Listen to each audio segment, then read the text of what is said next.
just right now that I hit record, I'm like not getting my angles perfect. There we go. All right. So like I said, we're doing a lifespan development paper for my master's program. So what I'll start by doing is just asking you some basic background information. So to start off, how old would you say you are right now? 78 years old. 78 years Born old. in 41. Born in 1941. And you said you were born in Colorado? Yeah, Toya, Colorado. Toya, Colorado. When did you move to Arizona? Around about 1970. Okay. Did anything prompt the move? Like, was your family moving, or was there anything going on that caused you to move? My husband became a minister. Oh, wow. Yeah, while we were up in Colorado, the church there, the church we went to started, how would you say?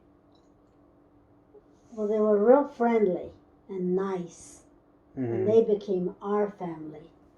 Wow. So we were the only Navajo people going to the white church. And then the Navajo acquaintances says, "Oh, where do you go to church?" "We go to church down here at the Pentecostal Church of God." I said, "Can we come too?" Said, "Yeah."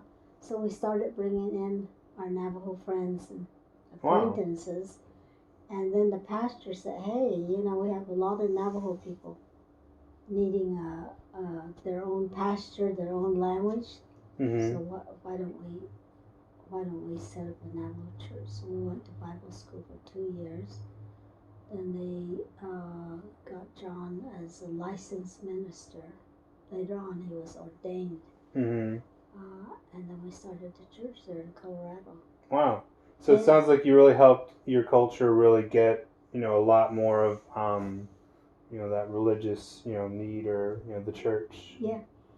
That's really cool. And I heard you say your language. So was it difficult to incorporate like the Bible and your language into like a church setting, or was it a pretty easy transition? The interesting thing about it is I didn't know a word of Navajo when I moved to the reservation.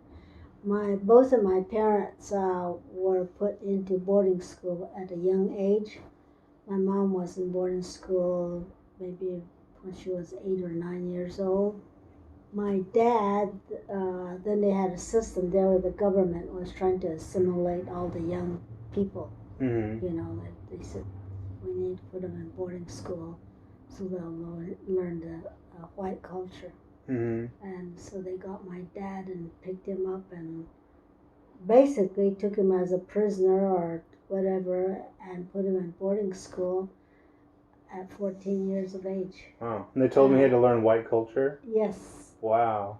And so they kept him there, and if you were taken into a boarding school during that time, you are not allowed to speak Navajo. You were punished when you were... So what year would you say that was around? He was born in 1917. 1917. Wow, 1917. Yeah. And so that was, he was 15, so maybe the 1930s then? Yeah. Okay. Wow. And he wasn't allowed to speak his native language? That's right. Okay. And so he was, they were punished, and this is the boarding school system.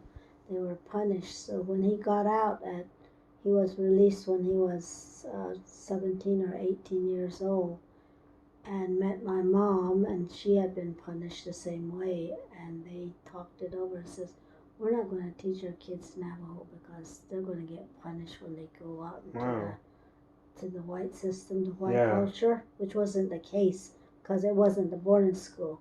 But in their mind, they thought, we were going to get hit and punished. Yeah. So they said, "No Navajo." So was that a law, or was that something the school had just said, you can't do that? Was that like, a federal law or anything that you couldn't? Wow. I didn't know that. Oh, you need to read on the boarding school system, the way the government came in and took over, put up missions and Christianity, and got all the kids. They took the children away from their families. Wow. And put them into boarding school. So do you have an idea of when laws like that were abolished or not? So people could utilize their native language in schools? I wouldn't say it was abolished or laws, so laws were made, so that, there was policies were made, and Mm-hmm. then they went into books and down as laws, and it's all written down. Well, in the Navajo culture, they just gradually, just moved into the white culture. Mm-hmm. Okay. Yeah, Do you feel like some of the Navajo culture was lost as a result? Like, do you feel like, so much of, white culture was pushed on Navajo culture that some of the original culture was lost? Say you're a Navajo child, right? Uh-huh. And you have all these little brothers and sisters running around. Yeah. You have the sheep outside, and you have Mm-hmm. the horses, and you're free to get on your horse and ride. You're free to play outside with your little brothers and sisters. Then all of a sudden you're taken away, Mm-hmm. putting into this cement structure, really. And you never see fried bread or Navajo stew, or you never see corn. You're forced to drink milk, and milk. Navajo bodies are allergic to milk. What's that? Lactose intolerant? Yeah. But we were forced to drink milk because Wow. they said it was good for us. So all during the years we were there, we had to drink milk, and we had to eat white bread. Mm-hmm. Nobody knew how to make fried bread, tortillas, and of course making a batch of fried potatoes was out of the question. So all the years that you're in boarding school, you don't have any familiar food to eat. Yeah. And then you lose the contact of how to relate to your little brothers and sisters and babies and the family. And when you were allowed to go home in the summertime, you lost the ability about how to be around animals, horses, and how to relate to. Did you also attend a boarding school there? Did you say John did? I did. Okay. I went to boarding school 6 or 7 years. Okay. John was in boarding school maybe about the same amount of years. So it sounds like essentially you were used to, your culture, and then you were put into another environment and basically told that you couldn't, embrace your culture. You couldn't do things the way that you wanted to. Right. So a lot of young girls, when they went home, they didn't have any idea about how to take care of a little baby, how to relate to a little sister or a little brother. It was all foreign to them. And in about 2 or 3 months, they had to pack up and leave again for another 9 or 10 months. So raising little children, that was all lost to them. Yeah. And then as they grew up and became pregnant, became mothers, they didn't know how to take care of the children. Yeah. Because they weren't around the little children. Yeah. And I know you said you didn't learn the Navajo language at a young age. Did you end up learning it later in life? Oh yeah, when I got down to John got up and introduced, so we're the new pastors here, and he was very fluent in English and Navajo. Said, "This is my wife, but she doesn't speak Navajo." Oh, I thought, oh my God, how am I going to relate to everybody sitting, the whole congregation, people sitting in front of me. Do people treat you differently if you're Navajo and you don't speak the language? Yeah, but it's a patient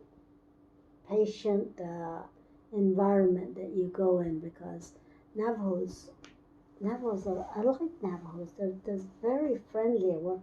They have a great sense of humor, but they're also very strict. Yeah. So when I went in and I didn't know anything about how to butcher a sheep or how to cook a sheep, much less how to speak Navajo, it was difficult for me. But all through those years, I started picking it up. But I didn't learn Navajo until I went to NAU and picked up the Navajo language as my minor. So I went in as criminal justice as my major, with my minor in Navajo. To Wow. 4 whole years to. That shows some determination, though, to still, because it's really hard to learn a second language as an adult. It is, and then I would get frustrated, and Shauna would tell me, "Mom, God has placed it so that the Navajo language is inside of you. You just have to find a way to bring it out, you know. Yeah. So keep at it." And it was really nice. And after I could stand in front of a crowd, you know, and not just in church, but at chapter meetings or someplace, and I could relate to them in Navajo. It was really nice. Yeah. The one that was really surprised was my mother, because we grew up just speaking English to each other. And so when I went out with her, she was over here speaking Navajo, and I didn't know what was going on. But then after I came out of NAU, I'd go to Farmington with her, or Cortez, and I could join in the conversation. Yeah. Now. I'm sure that was quite an experience to suddenly be able to talk to your mom in, like, you know, your native language that you weren't able to as a child. So that's a really great story. Yeah.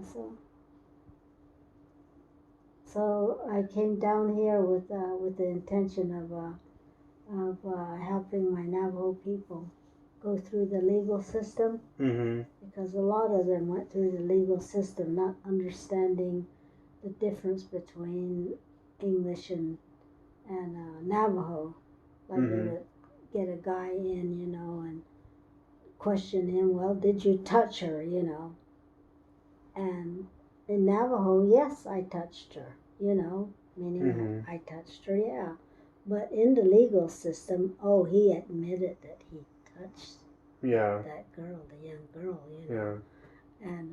And so when they would be questioning Navajos, the interpretation would be all mixed up and wrong. Okay. And so a lot of Navajos were sentenced to jail sentences because they just didn't understand that they were admitting to a crime that they never committed. So what was able to change there? Because was that part of your job, was to help, like, advocate or to translate more accurately, or? Yeah, you just tell the lawyers, this is a Navajo family. They don't quite understand what you're trying to get through to them, what you're asking. So could you simplify your language, or, you know, so that I can listen, and then I can tell them what you want. And so the lawyer would, instead of going through that high voltage for language legal system, she would say, "Oh, you know, where did you touch the girl?"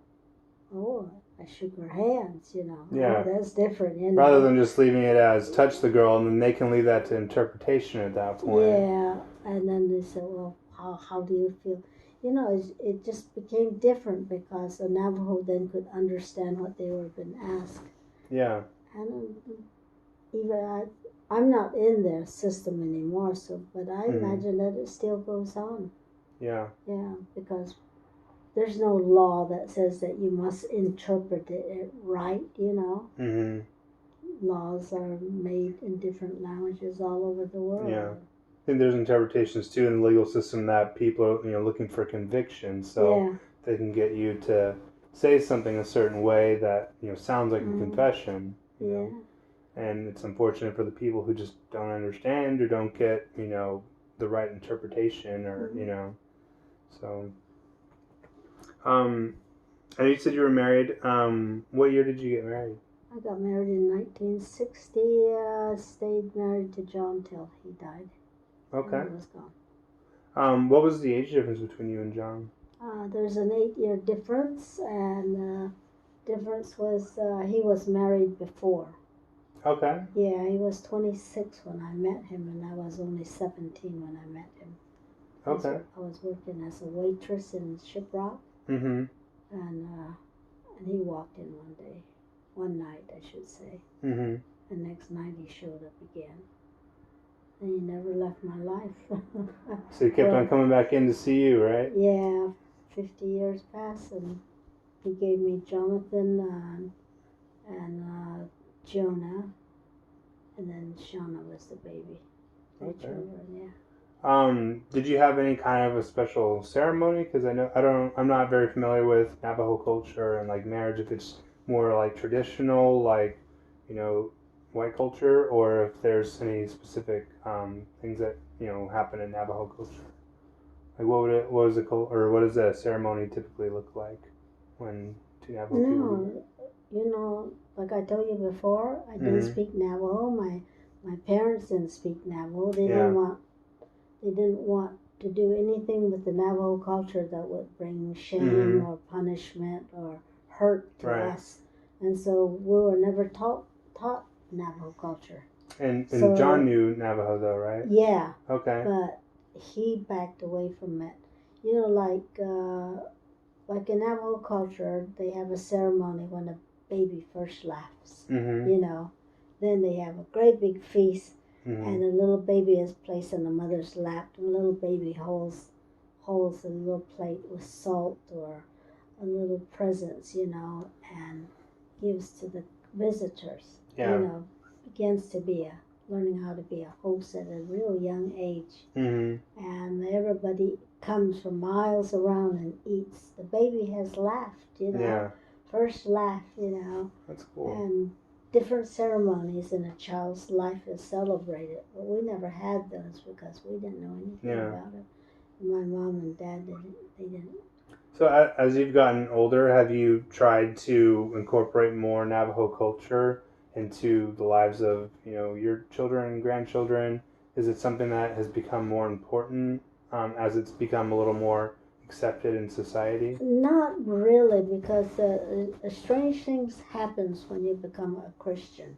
Mhm. The Christian, you step into a different environment again, and this religion tells you that as a Navajo, you've been worshiping the wrong God. You're committing adultery.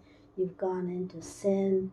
You cannot sing your Navajo songs because they're committed and singing to idols, and you can't get up early in the morning and look towards the sun and pray, Mhm. because that's against God's law. Yeah. The only one that you can pray to is Jesus Christ. Mhm. And so the Navajo culture is basically taken away from the Navajo people that have embraced Christianity.